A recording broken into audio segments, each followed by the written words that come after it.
सह्याद्री की चट्टानें तो फिर भी औरंग को तोड़ सकती थी, पर जब अपने लोग वतन के लालच में फितूर होते हैं, विश्वासघात करते हैं, तब सवाल अपने ही अस्तित्व पर उठता है।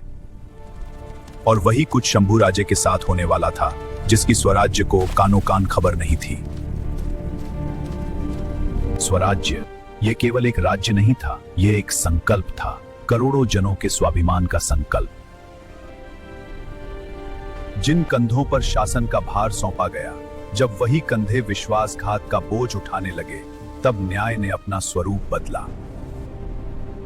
संभाजी महाराज की राजकीय कारकीर्द में कई मंत्रियों और सरदारों ने स्वराज्य से बगावत की कोशिश की और पकड़े गए। उन सभी को मृत्युदंड सुनाया गया था। कईयों को दंड के रूप में हाथियों के पैरों तले कुचलवा दिया गया था।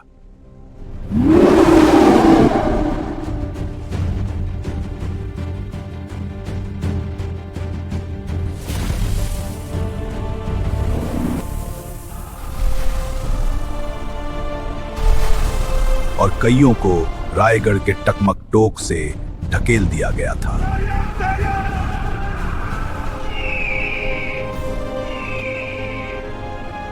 इसी खौफ के चलते एक और अपने ही कुछ सरदार खुद के स्वार्थ और अस्तित्व के लिए स्वराज्य के खिलाफ बगावत की आग भड़का रहे थे,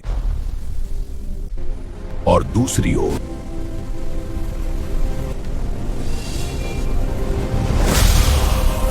संभाजी के डरावने सपने औरंग को चैन की नींद सोने नहीं दे रहे थे।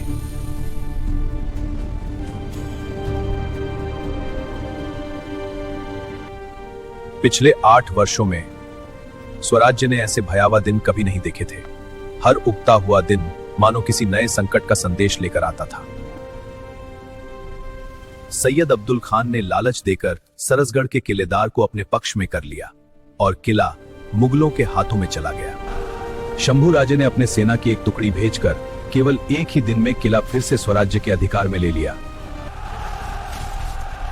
लेकिन उस संघर्ष की कीमत बहुत भारी थी।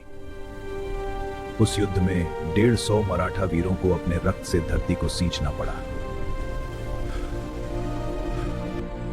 कल्याण का बंदरगाह, माहुली, भिवंडी, दुर्गाड़ी और मलंगगढ़ एक एक करके मुगलों के कब्जे में जाते जा रहे थे।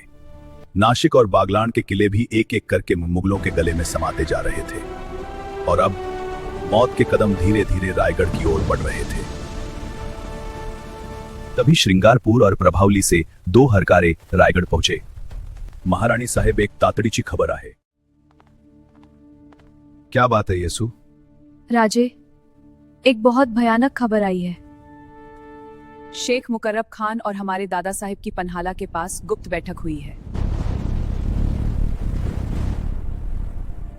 एक तरफ किलों की लड़ाई जारी थी और दूसरी तरफ सबसे घातक थे वो लोग जो स्वराज्य के भीतर ही विश्वासघात की आग भड़का रहे थे। लेकिन यह सिर्फ एक बैठक नहीं थी, यह था स्वराज्य के खिलाफ रचा गया एक घातक षड्यंत्र। मुगलों की सेना तो दूर, उनके 4 घोड़े भी सह्याद्री की इस धरती पर नहीं पहुंचने चाहिए। शंभू राजे को पता था, अगर मुगलों को सह्याद्री के घाट पार करने दिए तो यह मौत को अपने घर में बुलाने जैसा होगा। जब तक हम हैं तब तक स्वराज्य पर ऐसी नौबत आने नहीं देंगे।